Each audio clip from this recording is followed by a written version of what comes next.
Well, ladies and gentlemen, thank you for tuning in to this evening's Woman Crush Wednesday. We have a very special guest here that is our Woman Crush this week. Her name is Alex Richards. I said that right? Yes. Perfect. So, Alex, thank you for coming, first of all. No problem. It's your first time on a podcast with the audio. Yeah. How do you like listening to your voice in the microphone? I don't really usually like the sound of my voice, but Tonight it's okay? I'm kind of managing, yeah. Yeah, perfect. Well, thank you again for being here. You look fantastic. Thank you. I'm really excited to have you here for the month of June because, as we discussed, and I didn't know this about you until recently. I mean, we were put in contact through a mutual friend, Brooke. So thank you, Brooke, if you're watching. And Brooke described you as someone who is open about her sexuality, as well as being just an all-around pretty awesome, badass black woman. So, which I agree with. And then today you said, or I guess it was yesterday, you were telling me that you are also a queer individual. Mm-hmm. So why don't you explain to me, because I do know the LGBTQ community, but why identify with queer as opposed to, say, lesbian? Is that something that's big for you, or?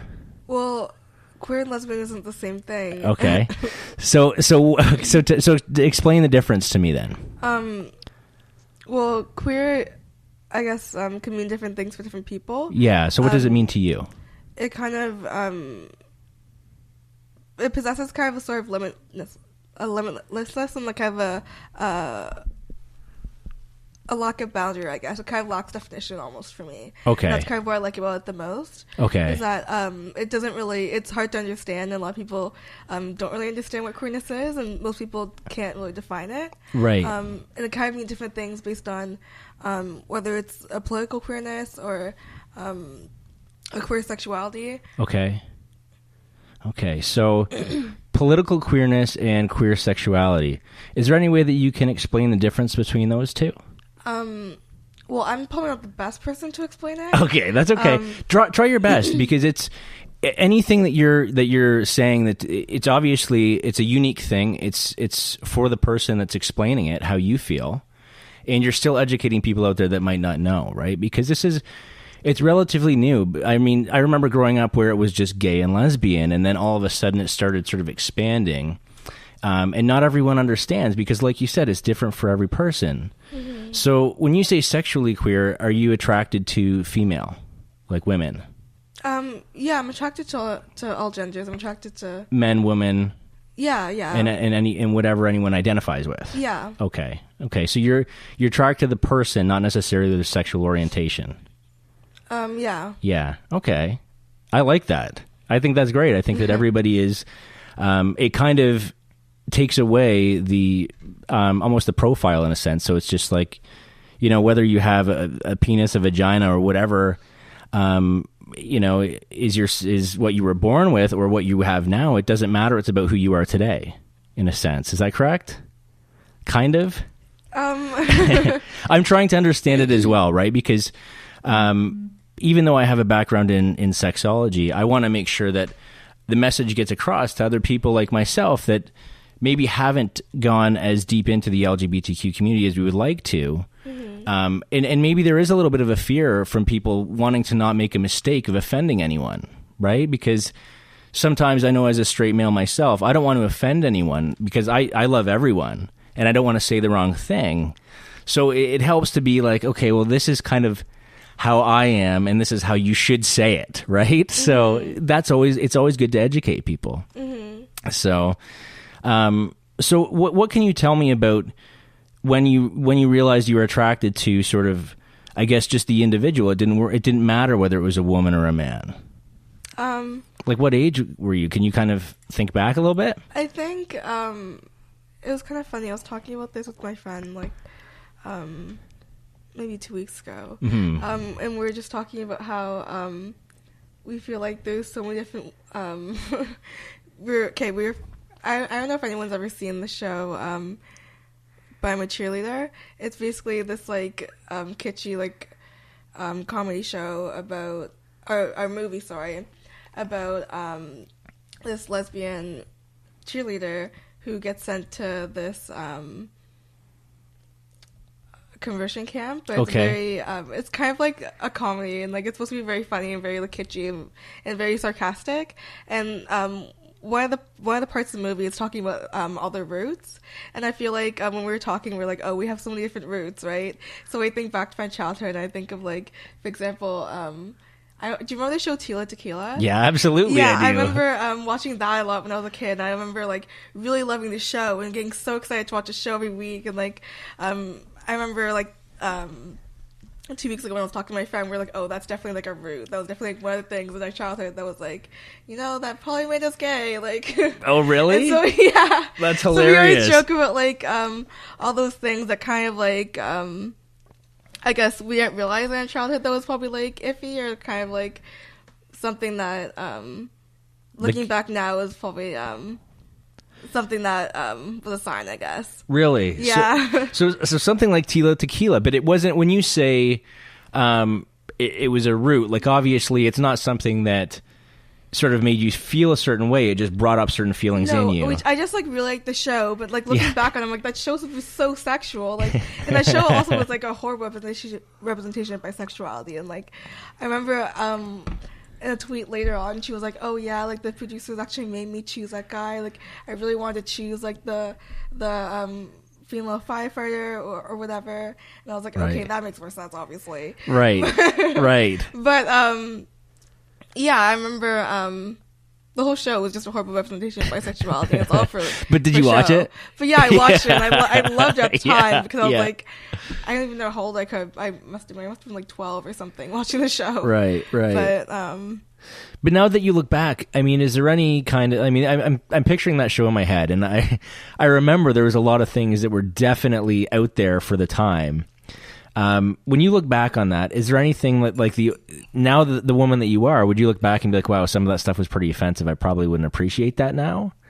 Or I actually keep saying I really need to watch the show again because my friend brought it up like 2 weeks ago, and so and they were saying that they watched the show, and so and they said that they watched it recently because they didn't watch it when they were younger, right? And their friend was talking about it, so they wanted to watch it now, obviously. Yeah. And they watched it, and they like really liked it, even though it was really offensive because it was just so ridiculous, and some of the things were just so outlandish, and they couldn't believe it happened. And at that time, I mean, it probably wasn't considered as offensive as it would be today. We always watch like offensive things. It's just like whether or not you choose to be offended or not, everything's offensive to some degree. Sure, like, come on. Sure, absolutely. And so, I think just acknowledging what it is beforehand, I feel like I can watch it and enjoy it still.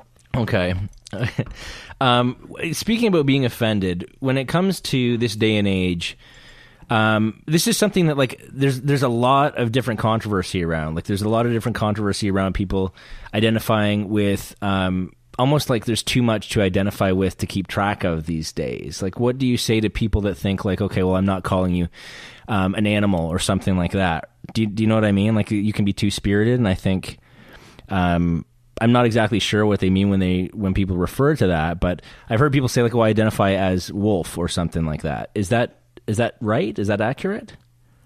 Sorry, are you talking about being two-spirited? Yeah, like if you're well, two-spirited is an Aboriginal identity. That's not something I really know that much about. Okay. So I guess either way, like unless you're like Indigenous, you wouldn't really know. Right. And you shouldn't be calling yourself that in general. So. Absolutely.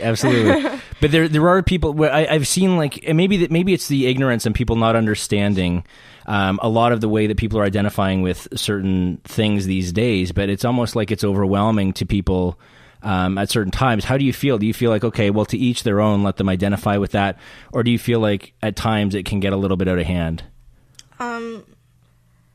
I feel like you choose to identify how you choose to identify, I feel like there's nothing wrong with that. Yeah. As long as it's not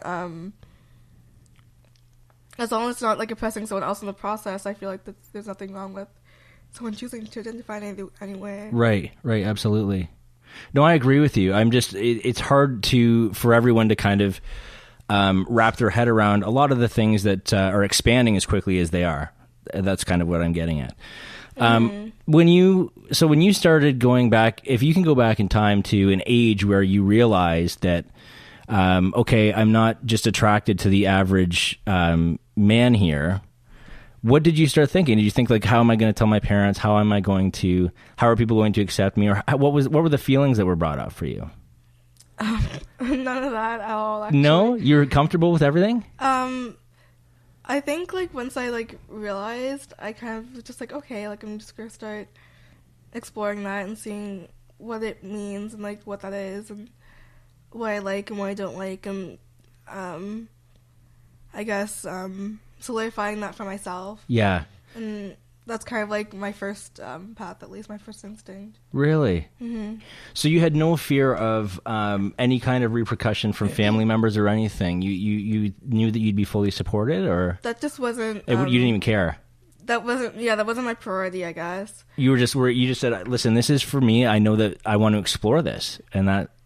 Yeah, I just kind of wanted to see what was out there and kind of see what was for me and what wasn't. Kind of see where it went. I didn't want to. I wasn't concerned about my family because there was nothing to tell them. Right. It's not like I was seeing anyone. It's like I was dating. So. Right. So you had. So you just went out. You did your thing. And at the end of the day, how did it all work out for you when you realized, hey, I mean, whether it's a man, whether it's a woman, it doesn't make a difference to me as long as I love the individual. So have you brought home to your family, say, a man or a woman, or kind of matched it at all, or? No, I don't bring people home. You don't? No, I don't. Is that a bad topic to be bringing up at all? No, okay. I just I've only ever seriously dated one person. I don't